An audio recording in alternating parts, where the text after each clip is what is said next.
Where is Queen Anne Boleyn buried? As you all know, on the 19th of May 1536, Anne Boleyn, Henry VIII's second queen, was executed by sword. She was executed within the walls of the Tower of London, and as soon as her head fell, her head was covered with a handkerchief. And then within seconds, very dramatically, cannons along the Tower of Wharf were fired to signal that Anne Boleyn was dead, so that the king would know. But what happened next? Although the king had gone to great lengths to plan for the trial and execution of his second queen, no funeral arrangements had actually been made at all. As a result, Anne's body and decapitated head lay on the scaffolding for some hours before anyone made a decision. There wasn't even a coffin ready, so her ladies had to just make do with what they had. They firstly cleaned Anne's body and wrapped it in a white cloth. This is a quote. "The head and body were taken up by the ladies, whom you would have thought bereft of their souls, so languid and weak were they with anguish. But fearing that their mistress might be handled unworthily by inhuman men, they forced themselves to do this duty."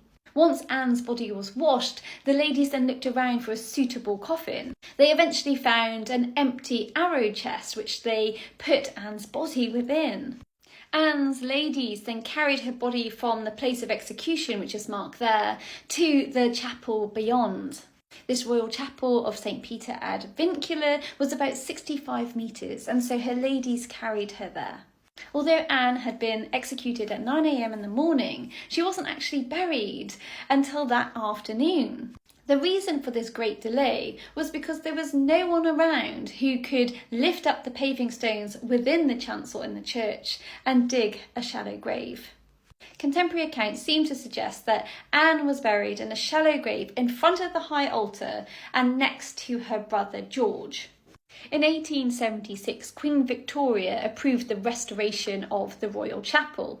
This restoration also included the repaving of all of the slabs, and so as a result, a lot of the skeletons, the people who were buried underneath the floor, were exhumed. And it's thought that the remains of Anne Boleyn and also Catherine Howard, Lady Jane Grey, George Boleyn, Lady Rochford, etc., were all discovered and exhumed and then reburied.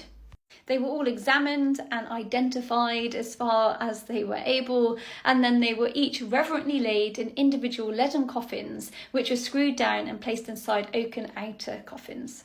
And then apparently they were each reburied in the place where they were found, just 4 inches beneath the altar pavement.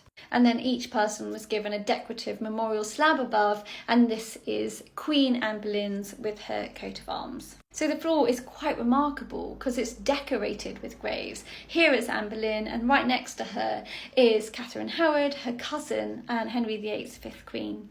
And here is a plaque which lists all those people that were buried in the chapel without a marker at the time of their death. And you can see at the start of this great list is Gerald Fitzgerald, Earl of Kildare, John Fisher, Bishop of Rochester. Then we've got Sir Thomas More, George Boleyn, Anne Boleyn, Thomas Cromwell, Margaret of Clarence, Countess of Salisbury. And then we've got Catherine Howard, Thomas Lord Seymour, Edward Seymour, Sir Ralph Vane. And then, of course, we've got John Dudley, Lord Guildford Dudley, Lady Jane Grey, and then Henry Grey. It goes on and on. And here's another plaque which lists Lord Guildford Dudley, Lady Jane Grey. So yes, if ever you are on that Tudor trail, make sure you stop by and look at this amazing royal chapel within the Tower of London.